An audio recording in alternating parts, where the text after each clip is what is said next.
So I haven't been doing much with Flight Sim at all recently, but Sim Update 10 has just been released, and that's got my attention significantly because it reintroduces one of the most significant features missing, for my purposes anyway, from Flight Sim 2020 over prepared version 4 and indeed X-Plane 11, and that is multiple screens.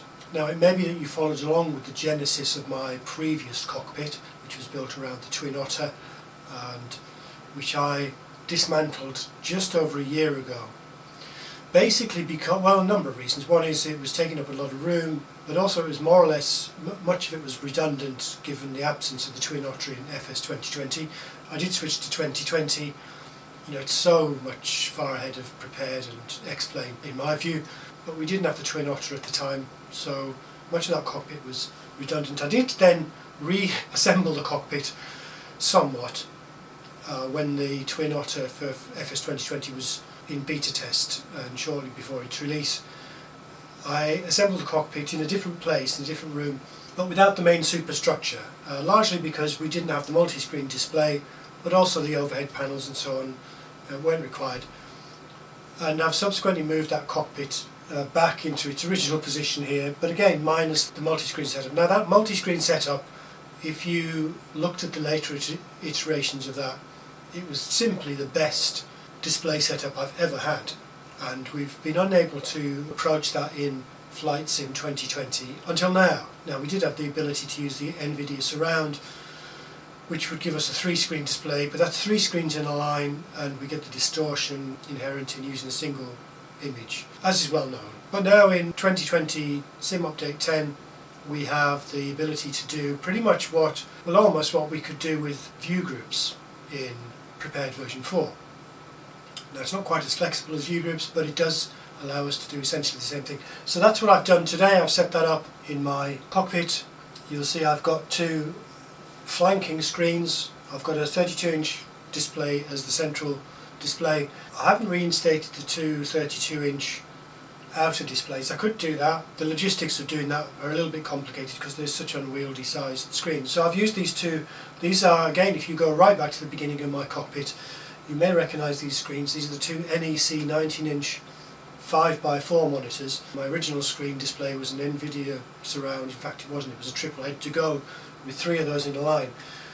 But I've got 2 of those resurrected. They're fantastic screens as the outline screens, and you will notice this peculiar twist, which is something that I experimented with to great effect in my Twin Otter cockpit. So let's just go in and have a quick look at how to set that up. It's very simple. It took me literally not even 10 minutes, 5 minutes maybe, to get this working. And part of the reason for that is it's rudimentary. We don't have all the parameters we have in prepared, but you can get it working and it is very effective. So let's have a look at that. So let's have a look at how we set this up. Come to the menu here. We're going to go to Options, General Options, and underneath General Options we want to choose the Experimental tab. Now, this is worth paying attention to the fact that this is experimental. That means we probably don't want to put too much effort into well, I mean, there aren't many specifics, but we don't want to get too hung up on the specifics and tweaking things to get everything absolutely perfect, because this is likely to change. There's only a few options. The one we're interested in is the one at the bottom, multi-window, and we have Add New Render Window. So we click that. What we then see is we have a window 1. So window 1 is our main central screen, which is set to the appropriate default. It's a windowed mode, which we'll leave for now. We can full screen it and switch it back to windowed, just as we can in the default setup. The resolution is set to 1920 by 1080. That's correct for this monitor.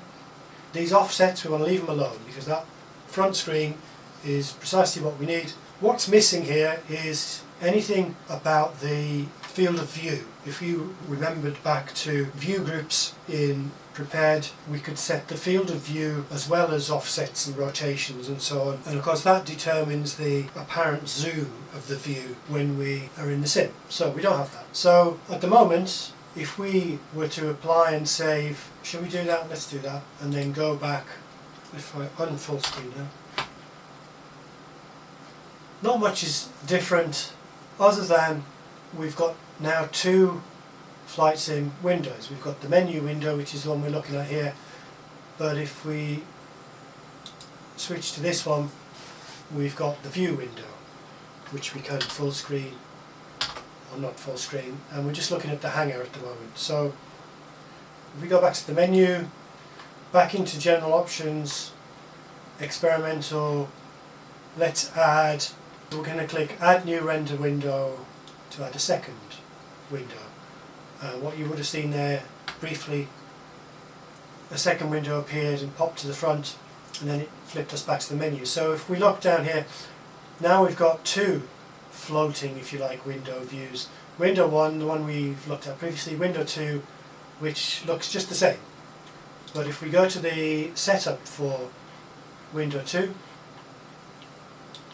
we can set full screen resolution, and it's defaulted to the right setting for this monitor, which is the native resolution 1280 by 1024. It's a windowed display as well. Now the first thing we want to do is I'm going to drag it over to my rightmost monitor, because that's the one you're most likely to be able to see, and I can full screen it. If I Alt Enter, I click on that window, Alt Enter, and it full screens it. Now if I look at that alongside my window 1, they're displaying the same thing at the moment, which is obviously not what we want. So we want to do two different things. We want to rotate the view so that we're showing the view out to the right of the main window, and the other thing is we've got this twist where it's tilted. Let's do the tilt first. We only have three options for this window, which in some sense makes it a lot easier to experiment with. The roll rotation offset is the one we want to play with. Now we can use that, actually we can do that with a slider. That's very convenient actually, so we can just do it by eye. So if we just rotate that until it looks roughly horizontal. Now I had this at about 30 degrees, so actually this background isn't really helping us set the parameters, because we've got all these lines that aren't horizontal or vertical. If we choose a vertical line in that vertical black line near the middle of the screen, if we choose that one, actually what I'm going to do is I'm going to back out of this, I'm going to go to the main display, and I'm going to put us in the sim, and I'm going to do it with the Cessna 172 as well, because it's going to be a bit easier to see the outside than from the Twin Otter. Alright, so we're in the sim. We've got track IR, which we're going to leave turned off for the moment. So if we come out of there, we go back into general options, experimental, so we go add new render window. We have window 2, it's a windowed view. It's defaulted to 1280 by 1024, which is correct. So there it is.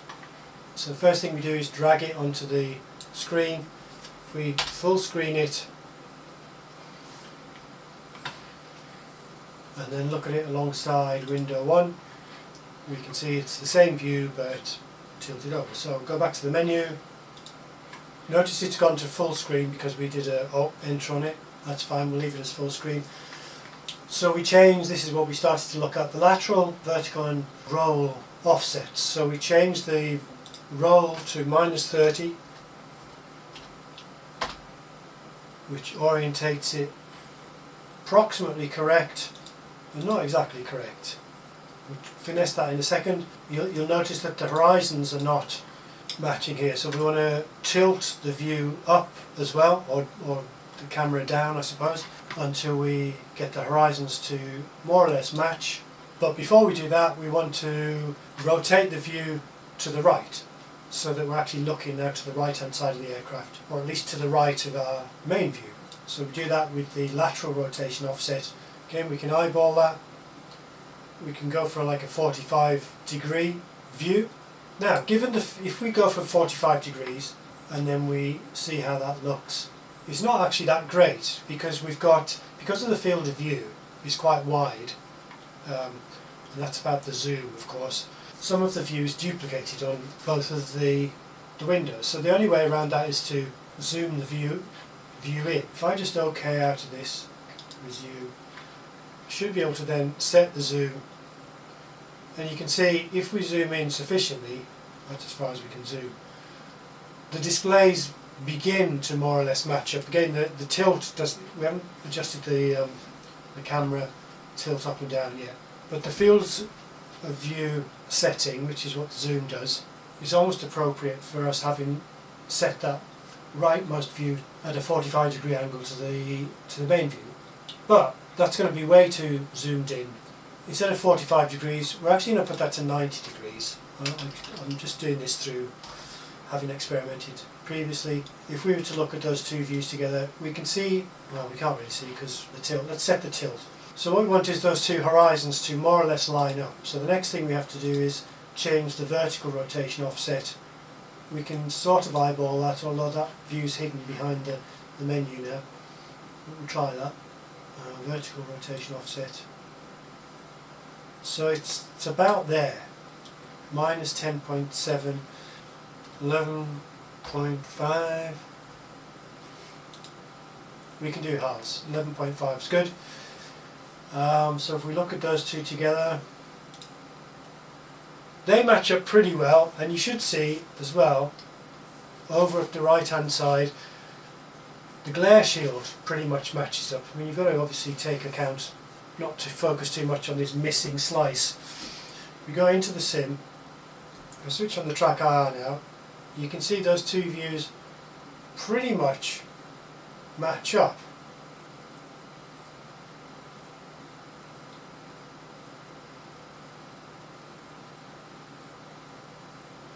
Which is damn good. And then all we have to do is go back and do the same with the leftmost view. So we add another window, window 3. It's defaulted to the settings we had for window 2, which is sort of okay-ish. We need to change it to a windowed display so we can then drag it over to the other monitor. Then we can full screen it. Now the lateral rotation needs to be minus 90 instead of 90. The vertical rotation will still be approximately minus, actually it wasn't 13, it's 11.5, so we'll try the same numbers on this side, and the roll needs to be the same but in a negative sense, so 30 not minus 30. And if we look at those together, let's tweak that horizon that vertical roll just a little bit because the monitors aren't quite positioned the same. That's pretty darn close. So if we save that, resume, put the track IR on again, so we've now got pretty good. Actually, if we full screen that main window, I should have full screened that earlier. Both of those outer windows want to go up slightly.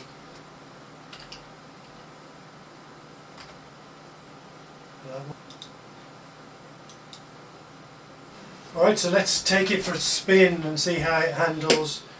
It's probably helpful to adjust things so that the superstructure of the cockpit falls on the joins between these twisted or these tilted displays.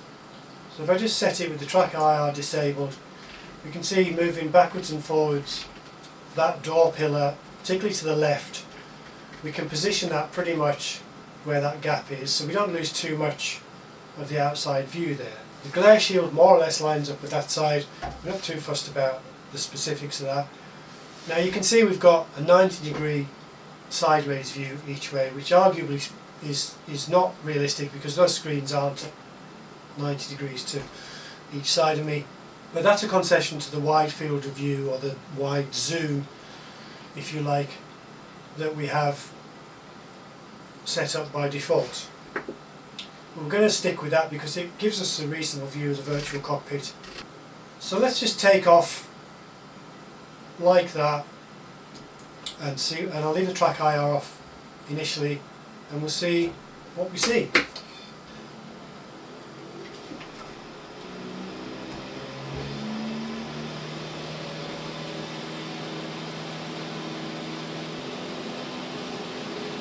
Now if you're seeing my Air Manager display down here, I mean that's showing the Twin Otter cockpit, which is arguably not very helpful. With the Cessna 172,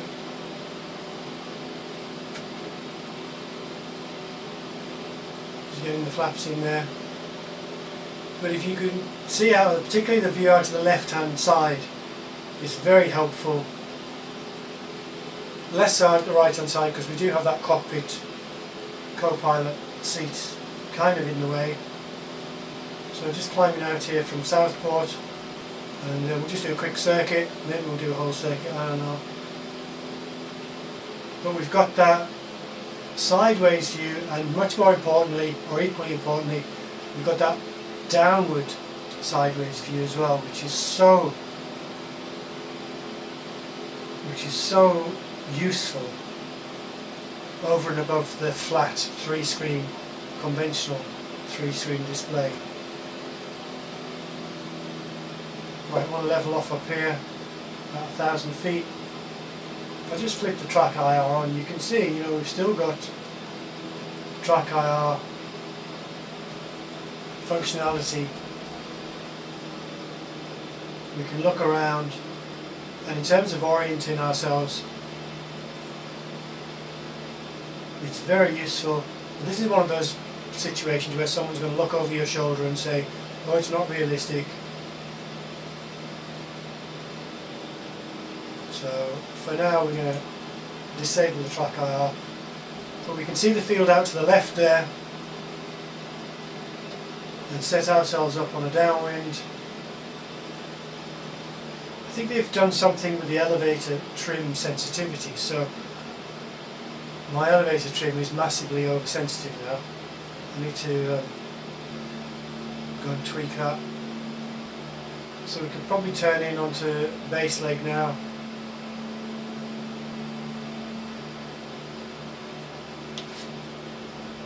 Let's do that and lose a bit of power as well.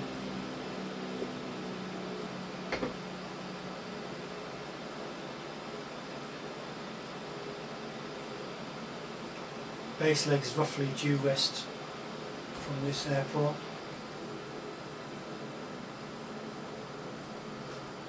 Let's give us 70 knots and go with some flaps.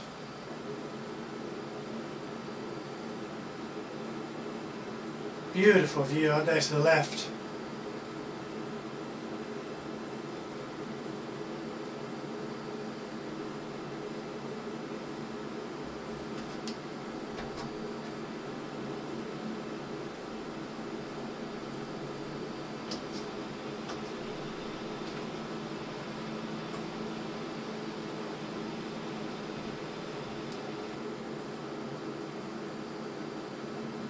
We've got that peripheral vision, of course, helping us. Yeah.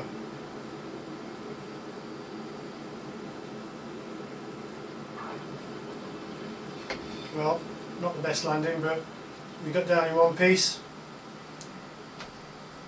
So there we go.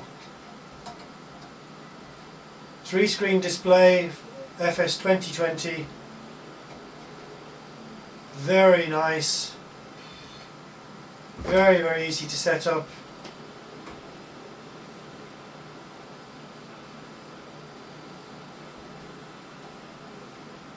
And adds a lot of value.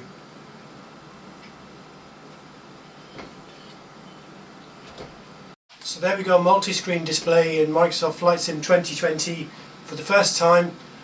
10-minute setup, absolutely fantastic. Feature. Subjectively there does seem to be a slight performance hit. I haven't really played with that. I haven't played with weather and so on and different conditions. This is very new to me. But certainly in these clear conditions, well, it's not quite clear, it's very acceptable performance.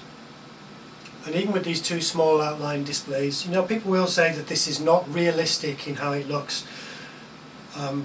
This is something that went on every time I iterated my display, and whether I was using the track IR or not, people would criticise it's not realistic, or why are you using the track IR and a fixed control panel. You've not got to pay attention to that. This is not about realism for the person who's looking over your shoulder. This is about realism for the person in the pilot seat. In fact, realism isn't the right word. I've said this before, again, several times. What you're aiming for is a compelling sense of being present in the cockpit immersion, if you want to use that overused and wildly misused word, by any means available. And this is a solution that out of the box, with very minimal setup, gives you precisely that. Whether or not you use the track IR, with the 32-inch sideways displays, that gives me such a wraparound view, essentially, that I found that in P3D I could fly without the track IR happily. With these smaller screens, I haven't really decided yet, but it's given me encouragement to consider trying out the 32-inch displays again. So if my infrastructure will support the weight and I can fit those screens in, I may well try those out again. And this is so much better, if you don't get this twisted display aesthetic, it is so much more satisfactory than a flat 3-screen display, simply because you've got this sideways and downward view. Arguably for the Twin Otter it's not great, because that right hand view is largely wasted because we're seeing the static interior of the cockpit on the co-pilot side. Again, this is realistic, you could argue, but in terms of making good use of that screen real estate to create that sense of presence and the actual sensation of flight, it kind of sells us short. So something, I wish we had the Relay Scout in this sim. That was my favourite aircraft, really, beyond the Twin Otter in Prepared and FSX. And because that's a tandem seating arrangement, we'd have the perfect view out of both windows, but it works fairly well with the small Cessna aircraft as well. So there we go, multi-screen display with Flight Sim 2020. I'll be looking for another aircraft to adopt soon, I think, for my upcoming Flight Sim experiments. For now, I'm probably going to just use the default 172. So watch this space, maybe more to come.